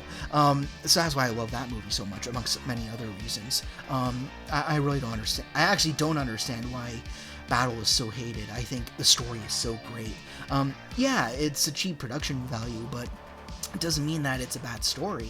I mean, what, are we going to start crapping on all the black and white movies that we talked about on this list? Even in honorable mentions, Freaks, The Invisible Man, and Nosferatu? Are we going to crap on those because they had smaller budget and didn't have access to certain technologies? Come on now. Like, it was just a solid story. But going back to the original Apes movie, there's so much more than just the plot. You got the acting, the makeup, the score, the set pieces, minimal set pieces, really. I mean, it's just like the ape huts, the village, and even just the fields that the primitive humans are running through to get away from the apes. The field is a character in and of itself. The way that it hides the humans from the apes, and you almost feel like you're ducking in there with them to get away from these weird abominations riding on horseback. It's such a topsy-turvy world. But it's your world, and you're not prepared for that realization. Neither is Taylor. That is why his termination at the end of the film is so important, and what makes it, objectively, I think, top 3, one of the best movies I've ever seen. Forget favoritism, one of the best movies I've ever watched. It will never be topped. So good. But, that being said, there's one more movie that, for me, I prefer to watch just a little bit more. Just a little bit more. Number 1, I said that we'd be going back to the 80s for one last time after RoboCop. This is Return to Oz, 1985. This is a seminal movie for me. I had it on VHS, watched on repeat a ton as a kid, and I was horrified by it. So this is a very obscure film. Not a lot of people know it even exists. So let's go back in time here. So everyone knows Wizard of Oz, which is not on this list, but is a great one. I mean, I could probably drop this in honorable mentions as well. Great movie, big part of Americana, first live-action film to be in color, big deal, iconic music, one of the greatest songs of all time in there. It's huge. So then you kick it forward, that was in the 30s, now we're hopping into the 80s, way after the fact. And Disney's cooking up this new movie called Return to Oz, and people are like, oh, it's going to be a sequel. They're going to bring back characters we love. Of course, those actors have passed, but they're going to bring back the spirit. They're going to bring back some music, the colors, the Munchkins, the witches, Glinda, and everything. They're going to bring it back to form. They're going to give us a nice second chapter of this classic story we all adore. They walk into this movie with their kids, all these adults, elders who have been raised on this amazing movie, and then they walk into this spiritual successor, but instead it's not a musical. It's drab, washed out, eerie, spooky, at some times outright horrifying. People get up to leave the theater before it even finishes, or before it's even at the halfway point. The movie was reviled, it bombed, and it was never discussed in wide cinema circles ever again. It was kind of just lost to history, forgotten about, except for the fact it was remembered by the children who grew up with this movie, and people like me who grew up with it on VHS long after the fact, several decades later. And then we look back on this movie in retrospect, and we go, this movie is so odd, it's so strange, but it's so clever and interesting at the same time. So the reason why this movie exists, it was directed by a person who had never directed before. They were a film editor before this. This was their only venture into directing. But what they wanted to do, they didn't want to just create a direct sequel to the original movie. Rather, they wanted to do a pseudo-sequel, which was more in tandem with the actual original books. So the character designs are a lot more accurate, as is the color palette, the washed-out nature. In those original books, they're not super bright and colorful. There's this washed-out nature because those books are so old and the colors have kind of faded away. I think that's what kind of informed the color palette of this film. And we do see the Cowardly Lion, Tin Man, and, Scarecrow, of course. What happened to me? We see those characters again, but they're in their original story, cartoonish design, which is really fun. But they're not the main focus. Actually, you rarely see them at all. You actually meet other characters from those original Oz movies who people never knew about. TikTok, Jack Pumpkinhead, Ozma, who's absolutely horrifying. So that's kind of cool. It extends the lore and it teaches you more about the stories. And so that being said, this movie is actually drawing from 2 books from those original stories, and might actually be more accurate to the source material than Wizard of Oz. Would you believe it? Even though it does take its own creative liberties, as any movie should, to give it its own identity and own reason for existing. So that's why this movie took people off guard. It's a sequel, sure, but more to the books than it was to the original film. So it was definitely weird to place for people who gave it the time of day. That being said, this movie is absolutely astounding. Everything I love about film is in this film. You have even sci-fi is in this film. I mentioned TikTok. He is cited as being perhaps the very first robot in fiction. He was first drawn and written in the books when the Industrial Revolution was kicking off, and the author was like, hey, what if we take these machines that are showing up everywhere now and made it into a man? What would he look like? What would he sound like? How would he move? And holy crap, you want to talk about an awesome practical robot in a movie? TikTok is an awesome character. If you don't watch the movie, at least watch a clip of this character on YouTube. I can't figure it out. I mean, I know how they do it, but it's still so amazing. He's a very short character. He's a sphere, basically, on 2 stubby little legs, very short. And the way that they accomplish this guy, no CGI, nothing, no digital editing, none of that. They built what looks like a metal suit, and they put a guy in there, not a dwarf or anything, like an acrobat, someone with like crazy flexibility, was able to bend all the way over and pull the feet up and down to get the whole thing to walk. But at the same time, the eyes are emoting, the arms are moving. The visual effects of this entire film are absolutely insane.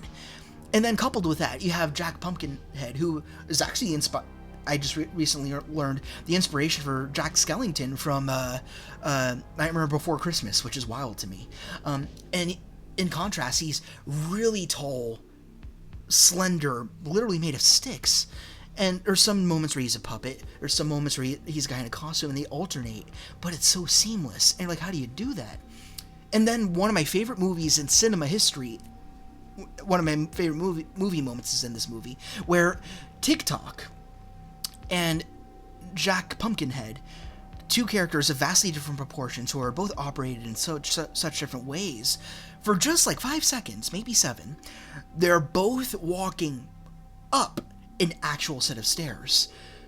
And it's like, how the hell are they doing it? There's no strings in sight. You don't see like puppets like moving any, like puppet operators like moving any poles or anything. You just see these two characters, one stout, short, one tall and slim, that are impossibly distorted physically. And they're just walking up the stairs as if they're just, just creatures, characters. No cartooning, no visual effects. It's all practical, and it's insane. Visually, it's so good. And other points of this movie, the music is so gorgeous. Really great stuff. Again, there are moments where it's absolutely harrowing and daunting, but there's still these moments of earned brevity and reprieve, which are so exciting. Like Dorothy, we have to talk about Ferrugia Balk as well, who's such a good kid actor as an age-accurate Dorothy. Judy Garland was too old comparison to the books, but Ferrugia Balk, she was just right. Her acting was golden. But there's this one moment, going back to the score, where she encounters this tree, but not just a tree, there's like lunch pails hanging from it, and then the score, it just gets so bubbly and sweet as she's just like sitting down on the ground, getting a little pail, peeling it open, and then pulling a sandwich out of it. It's so sweet and cute, and it's just a breath of fresh air after all this insanity in this movie. And I should mention that. What am I talking about? I keep alluding to all these dark themes in this movie. What are they? This movie is insane enough to include themes of mental psychiatry, electroshock therapy, guys with no arms, no hands or feet, but wheels. They're called wheelers. They roll after Dorothy, screeching. But that makes it all the more fascinating, because like the original movie, we see parallels between Dorothy's reality and her fantasy. She's brought to this psychiatric ward because her parents think that she needs mental help. Of course, they don't know the malpractice that's hiding in the shadows of this facility, but this is one of many subtle details that inspires her fantastical world. But Dorothy hears this very distinct and creepy creaking of these wheels of a gurney, like nails on a chalkboard. It's harrowing and hard to listen to, just as these gurneys just are pushed along the floors. No other sound, just the wheels. So then when she returns to Oz, hey, it's the title of the movie, what do you know? Then she encounters the Wheelers, and as they're skating around, you hear that same cue. And she's not like, hey, the Wheelers are like the Gurneys from the asylum. This movie trusts you to make those connections instead of having to blatantly state it. So this movie respects the audience, and that's something that movies don't do a lot these days. So that's really cool to see all those parallels. I won't mention them all for people who haven't seen the movie yet. But one of the reasons why I've got to drive this all the way up to the top, above Planet of the Apes, above Star Wars 1977, is because it is entry-level philosophy, the themes that this brings in.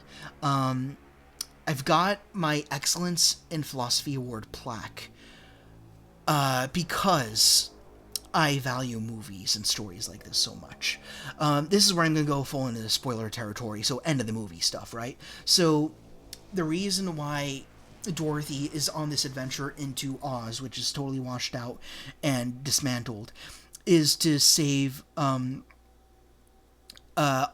Sorry, I got names confused. Mombi is a scary character. Ozma is this other character who's like trapped in a mirror, kind of a shadow. You don't really know what she is exactly. But by the end of the movie, again, sparing some extraneous details, Dorothy saves the day with her friends, old and new. And then Ozma is freed from this strange ethereal prison. And what she tells Dorothy is, you need to go home, but I'll stay here and I can bring you back into Oz whenever you want. So Dorothy goes back to Dust Bowl, Kansas, and she's safe. She's no longer in the asylum, which had actually burned down, so that's good. And the prisoners escaped. We can call them prisoners. They basically were. And the doctor died, and his assistant was taken away to jail because of malpractice. And then Dorothy goes back to her house, which is newly built because, again, keeping with continuity, the original house was destroyed by the tornado. So she's in her new house, wakes up in bed, goes to the mirror. She sees a reflection of Ozma. And she's like, Aunt Em, come see it. It's Ozma in the mirror. But then Ozma, like, tells her, be quiet, don't say anything, remember our deal.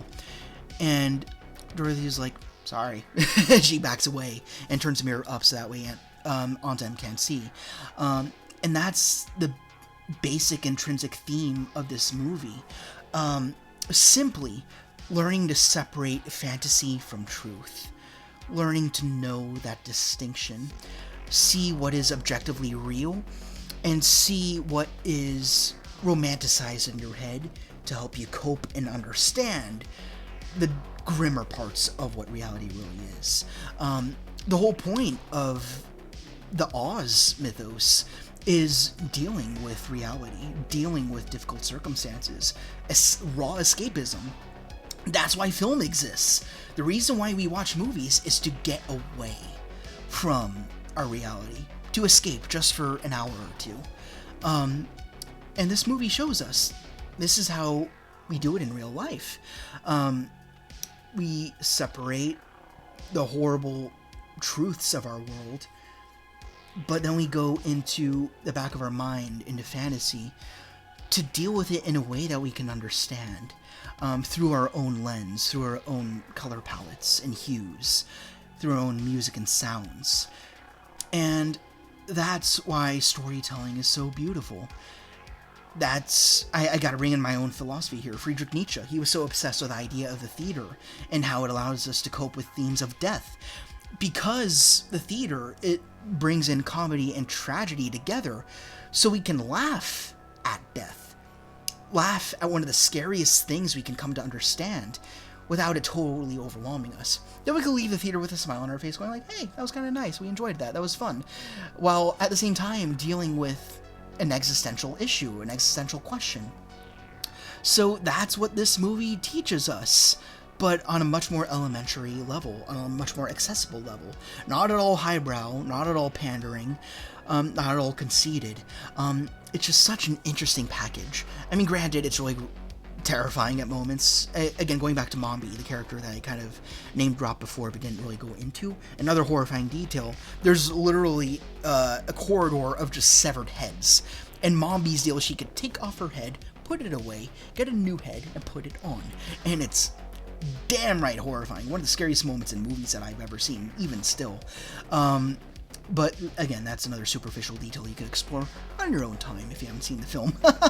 But the themes are so beautiful in this movie, especially when you watch this as a kid and you're like, oh, that was spooky, scary, but also funny and cute and fun and just enjoyable to watch. But then you watch it again later on in retrospect, and you're like, wow, this was hiding so many interesting details I just did not notice before. This is one of those movies where every time I watch it, I notice something new that I hadn't seen before. Even as a kid, I didn't pick up on the Whalers to Gurney connection. It's so blatantly obvious. But still, there are subtle notes in there that I needed to be an adult to pick up on. And every time I watch it, it's like I'm watching something new. There's always something else to go like, wow, I didn't catch that before. That's so poignant and clever. And then, even then, she like meets this whole new gallery of friends outside of the main three we came to know in the first film. And even they have their own arcs. They have their own storylines. And I could argue that her companions in this movie are more complex and fleshed out than the ones we saw in the original movie. I dare to say that. I think TikTok is a lot more interesting than the Cowardly Lion. It might sound like blasphemy, but when you really watch the story, watch the movie play out, he's a good contender up there. He's a great character, TikTok. I could put him on my top 10 characters of all time if I reevaluated a few things. So interesting. Perfect character, in and out. Simple story for him, sure, but really excellent. With him kind of being like a soldier type, like, oh, I'm a robot, I don't need to experience emotions. But then, again, you get this tender moment between him and Dorothy where he comes to care about her, and he's tearing up, he feels bad, he's worried for her. And then you get that nice arc for him, so that's really cool. And then Pumpkinhead, he kind of gets an arc. There's another character called the Gump. Not really as much for him, but he's still there. He's a nice buddy. And then Belina, she's like a bizarre character to have. She's like a substitute for Toto. She's Dorothy's chicken, but she has a whole other thing. But I won't go into that. But she brings in this idea of how here I proceed to go into it, but how we have something from reality that Dorothy translates into her fantasy, which she knows will not be in reality anymore. So that's her way of saving Belina. When she goes back to reality, Belina's nowhere to be seen. You know what happens to a chicken on a farm. So that's Dorothy's way of saving the chicken, by putting her into Ozma's hands so she could take care of it in her fantasy, while Dorothy is away continuing to be a human being and just enjoying her life as a kid. So this is such a great movie, weird one, and it's not for everybody, but it's worth a watch. You gotta see it. Like, if you think Planet of the Apes is too heavy of a movie, I think Return to Oz makes it just a little bit easier to delve into those more philosophically complex films. And even then, if you don't care for that part as much, visually, it's great. The music is remarkable. On par, maybe better than what we got in Wizard of Oz. I mean, hard to say, because Wizard of Oz was a musical, Return of Oz is not, so it depends on what you're after here. But I actually like the music in Return of Oz better, because I prefer a score as opposed to a musical more often than not. But yeah, it's astounding, and I could go on for an hour. Hell, I've been going for 18 minutes on the damn thing, so I'll stop here. But yeah, I'll end it here. That's my top 10 movies of all time, with some bonuses and the honorable mentions, and kind of just name dropped throughout the rest of all of this. But yeah, all these movies are seriously special to me, particularly the top 3. I mean, that's why they're there. But yeah, Return to Oz, man, I might just be tempted to do a whole committed video to it. There's too many details to talk about. It's so great. It is unfortunately behind the Disney paywall. It's behind Disney Plus, which I don't do. I'll probably purchase it on YouTube. My parents got it on like Xfinity or something, so they have it. I might get it for myself. But yeah, it's findable. You can definitely get it. All these movies though are worth a watch. Like, even Batman and Robin has a bad reputation, but even if you've seen it before, give it another chance with open eyes. There is something poignant and fun in there. And it's okay to have a fun Batman movie, right? So, but I love these all. All of them are great, in my opinion, and all of them are worth your time if you haven't checked them out before. So, I'm not going to prattle on. Oh, God, it's almost 4 o'clock. I'm going to stop here. I'll put this video together tomorrow, and it gives me something to do. So, thank you guys very much for watching, and for those of you who have been subscribed, for being patient with me, given my situation and all of that. I'm glad I'm getting back into the swing of things. It's really nice and refreshing, so yeah, things are good. I'm going to keep on going. If you're not subscribed, go ahead and subscribe. I got 2 other channels in the description as well. One for Let's Plays, one for action figure reviews, which is where I started in the latter. And yeah, keep things going. Also, let me know what your favorite movies are in the comments. It doesn't have to be 10. It doesn't have to be 3. It could just be 1. What is one of your favorite movies, even if it's not necessarily at the very top? Just one movie that you hold in high regard, and why? Especially if it's a hot take, like Batman and Robin's a serious hot take for me, especially since I do not like the Christian Bale movies at all, but I love Batman and Robin so much. I don't know, maybe I was born upside down, I don't know. But yeah, let me know what some of your favorites are, and your favorite characters too, and yeah, let's hear it. So thank you guys very much for watching or listening, or however you chose to approach this, and if you have any other ideas of videos I could do in the future, let me know. That gives me another side project. I got time, so might as well ride this out. So thank you so much, take care, rock on, and I will see you all later.